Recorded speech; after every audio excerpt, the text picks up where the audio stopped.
How's it, guys? This is Dayvy FPL and welcome back to the Fantasy Premier League video here on my channel. Now in this video we're going to be talking about the much anticipated team selection for game week 2. Anticipated or dreaded depending on how your team did in game week 1, I'm sure. But in this video we're going to be talking about how the team got on in game week 1 and then taking a look at our transfer plan and team selection for game week 2. So if that's something you're interested in, sit back, relax and let's get into it. So a new season calls for a new sponsor, but here on the Dayvy FPL channel, we like our old. So I've brought back the old sponsor, OneFootball, but with a completely new revamped app. Yes, OneFootball has gone over a complete marketing revamp, new logo, new everything. I've checked it out, looks really good. They kind of took the old app, but just made it better. So I'm really appreciative of that. If you want to go check them out, link down in the description below to go download the app. If you don't know who they are, they're the biggest app on iOS and Android. So go check them out. I personally use them, so I can recommend them from a personal level. So we don't get too deep on the channel too often, but I do think we should kind of address the situation that happened in game week 1. So for those of you who don't know, unfortunately we went for Mane instead of Salah in our game week 1 team, a risk that obviously didn't pay off. It was a risk in the terms of it. I don't know why I went for it, if I needed to be a little bit different from the template, or the fact that I thought my logic was quite concrete. The irony is that my logic was concrete but in the opposite direction, and now Mane took a price drop and Salah is going to rise in price. So as I said, a little bit of irony there. But for me to predict that Liverpool would get 2 penalties with James Milner off the pitch, and for Mo Salah to score the best volley I've seen him score in a Liverpool jersey, was just too hard for me to predict. And unfortunately, that's the thing about FPL. We can't really predict these things.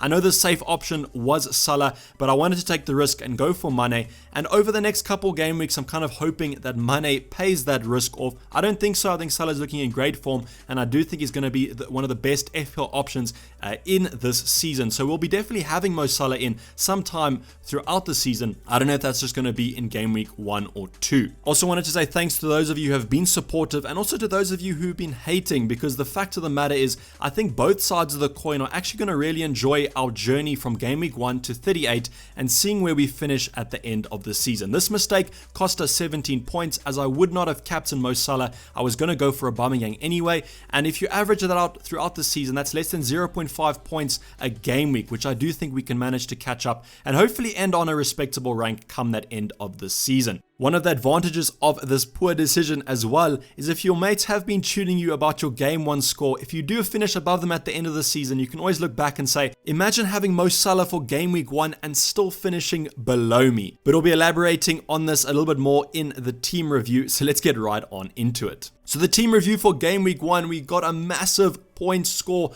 of 39, which sees us just below that 4 million rank. I know it's quite disappointing, but it is only the game week 1 score, and hopefully we can improve on this from now till the end of the season and get quite a lot of green arrows. This game week was quite annoying, not only from the whole Mane versus Salah debate, but also because our logic with our differentials actually was true. They actually performed quite well. They just didn't get those FPL points, but we'll be talking about that a little bit more when we look at the midfield. In terms of the goalkeeper situation, we have Ramsdale, who managed to concede 2 goals in the opening 10 minutes against Wolves. To be honest, I wasn't 100% certain that they would get a clean sheet against Wolves. I was just kind of hoping for whatever points I could get, as Wolves are an absolute quality team and I'm expecting them to have a good season. But the thing I worry about with Sheffield United is I hope that this is not a sign of them not continuing on the form they had last season, where they were absolute defensive giants.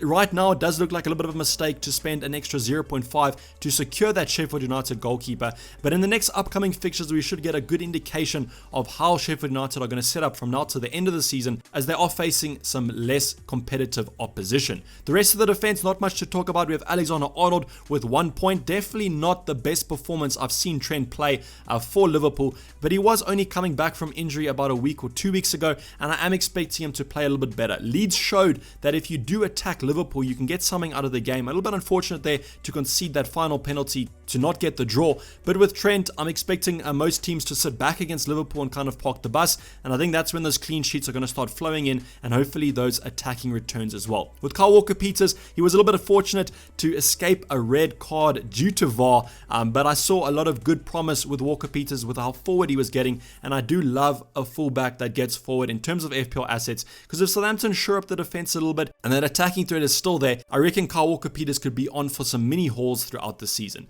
Then with our kind of differential defender, I was really happy this paid off. I went for Everton and Coleman, and they ended up winning 1-0. I kind of predicted that Everton and Spurs game to be quite close and quite tight, and that's exactly what it was. I think mainly due to the fact that Everton played really well, and I think Spurs were a little bit off their top form, so we're going to see if that form kind of resurges throughout the upcoming game weeks. But with Coleman, and not really much attacking threat compared to Lucas Digne, who definitely looks like a good option. But with Coleman, I was just happy he returned that clean sheet, as against Spurs, any points were gold because the upcoming fixtures look really good. Going on to the midfield, we'll start off with Mane. Had a couple of shots in and around the box, but didn't look too threatening. I thought he had an overall poor game, so I was really disappointed with him. Actually ended up scoring a goal from about the halfway line, but was ruled off for a Robertson offside. I won't lie, I was a little bit annoyed by that because I was celebrating quite a lot. And then moving on to our captain, Aubameyang, ended up with 7 points, double to 14. Apparently he had a very good game. I kind of only watched the first half, where he was a little bit too wide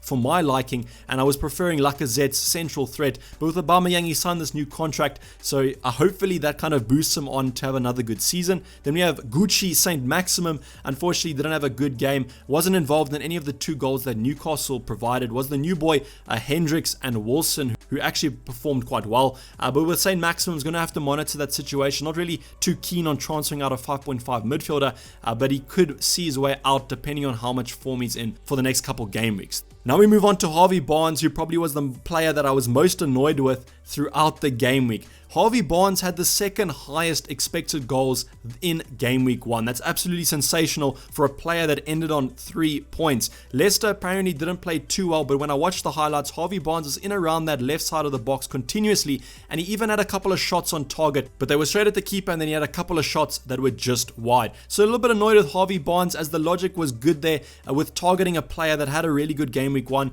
and it looks like I'm going to be having to hold on to him. So hopefully throughout this midweek he's worked on his finishing, because I definitely think that he needs it. And if he does get that right, I think that he's going to be a nice differential for the upcoming game weeks. Up front, there's really not a lot to talk about. We'll talk about Mitrovic first, because he was benched. I couldn't really expect that. People are saying it was because of fitness or match fitness worry, but he played both games for Serbia. So I was a little bit confused with that thinking. He played 90 minutes last night in their EFL Cup games. So hopefully that shows that he does have some match fitness going into the next game week. And then Timo Werner got an assist for a penalty that Jorginho managed to convert. So it shows that Werner is not going to be on penalties when Jorginho is on the field, but I thought that he had an overall lively game, and it brings some promise for the upcoming game weeks, as they do have some nice fixtures coming up after Liverpool. On the bench, we have Bissouma at 4.5, who I actually thought had a really good game. At a 4.5 option, he's offering some attacking threat in and around that box. So I'm just happy that at a 4.5, I kind of have a player that could potentially come on if I do have someone injured in the lineup. Now with Nathan Ferguson, we've had no news about his injury and his recovery time, so I'm just hoping that in the press conferences today and tomorrow we can have a little bit more news about that, and hopefully he's on his way back from that injury. Then with Charlie Taylor, didn't play the game. Hopefully he does play in the upcoming game weeks. There's going to be a nice option to come off the bench and do a nice 4.5 defender rotation. That's going to be the review. Let's get into the transfer plan for next game week. So the transfer this week has actually been confirmed over on my Twitter. I think I made it on Tuesday night. There hasn't been a price rise for Anthony Martial, and that's brought around the rumor that apparently the United and City assets might be price locked till game week 2, which would be quite interesting. Unfortunately, FPL has not confirmed that or denied that, so we kind of have no news and are in the dark a little bit. But the move I made was Danny Ings to Martial. The thinking behind this move was Danny Ings has 2 tougher opponents coming up, faces Spurs and then Burnley, and those 2 fixtures are a lot harder than Martial. He plays Crystal Palace at home and then Brighton away, and I am kind of favouring Martial as my Man United asset, because I think at that centre forward position he's going to have a great season, and hopefully a 20 plus goal season. A lot of Man United fans are kind of predicting that, so I went with Martial. Could have gone for Bruno as well, but I don't really like the thinking of taking Mane out for Bruno Fernandes if I already have Martial in. Their fixtures in the upcoming game weeks aren't the best. from a Man United point of view, but the next two are really good, so that's why I jumped on Anthony Martial. So this is how the team sets up for game week 2. We'll be running through it quickly and just talking about the main talking points. So Ramsdale on goal against Aston Villa. Now Aston Villa do have a new striker, and Grealish has just signed a new contract. So I am expecting them to put up a fight check against Sheffield United. I'm just hoping for a clean sheet in this one, because if they don't, I'm going to be a little bit worried about Ramsdale and that Sheffield United defense. We have Coleman against West Bromwich Albion. We spoke about those nice fixtures coming up, and this is definitely the plum fixture for Everton. I'm expecting a clean sheet here and hopefully some attacking returns, even though I know they are quite a rarity with Coleman. Walker-Peters plays Spurs. I could always swap him out for Charlie Taylor against Leicester, but I currently have Harvey Barnes in the lineup, so I don't know if I'm going to be playing my odds on that one and kind of either hoping for a Burnley clean sheet or a Harvey Barnes goal. So currently I've got Charlie Taylor on the bench, and then we have Trent against Chelsea. Now I don't think it's going to be a clean sheet for Trent, but maybe an attacking return or a direct free kick. He loves a direct free kick against Chelsea, so I'm hoping for at least one of those. And then in the midfield, things get a little bit more rosier. We obviously still have Mane, but it is against Chelsea, a tough opposition, and anything can kind of go in that one. Either Mane is going to score, or Salah will score, or neither will. So I'm kind of playing my odds here and just hoping Mane manages to soften the blow a little bit of not going Salah, and he gets a goal or an assist or something. Barnes against Burnley is a tough fixture, but I was kind of pleased with how he performed against West Bromwich Albion, so I'm hoping for a similar kind of display, but just with better finishing. And then with St. Maximum, he did actually look to have a little bit of an injury scare in the EFL Cup midweek, but apparently he is back and ready to go, so I'm hoping that he just starts against Brighton, as I think he could get some returns there with how well Newcastle played in game week 1. Then Aubameyang is going to be the captain this game week. I'm not overthinking it too much here. Aubameyang is in form against West Brom, who are not looking too good, as going to be a set captain for this game week, and hopefully we can get a nice goodbye present from him, as it looks like I'll be taking him out for Kevin De Bruyne next game week. The forward line, we got Werner against Liverpool, had a dead leg, which is why he's yellow flagged, but I am expecting him to recover from that. Even in a post-match interview, he said that he was expecting to be fine, so I'm pretty sure he will be. Then we have Mitrovic against Leeds. Now I really need Mitrovic to score here, otherwise I'm really going to be worried about that 6 million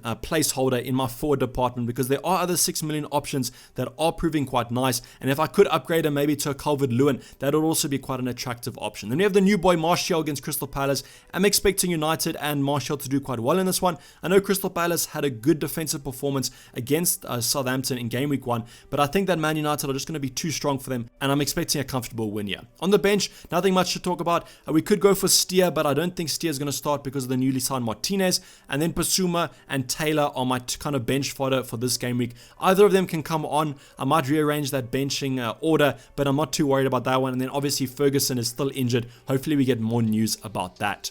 So this is basically going to wrap up the video, guys. Hopefully you did enjoy it. Please like it if you did, and subscribe if you're new, have not subscribed yet. Hopefully game week 2 is a lot better than game week 1, and we can see a green arrow. I'll be checking you guys on my Twitter at DayvyFPL, and I'll be signing off. It's been Dayvy FPL, and I'm out. Cheers, bye.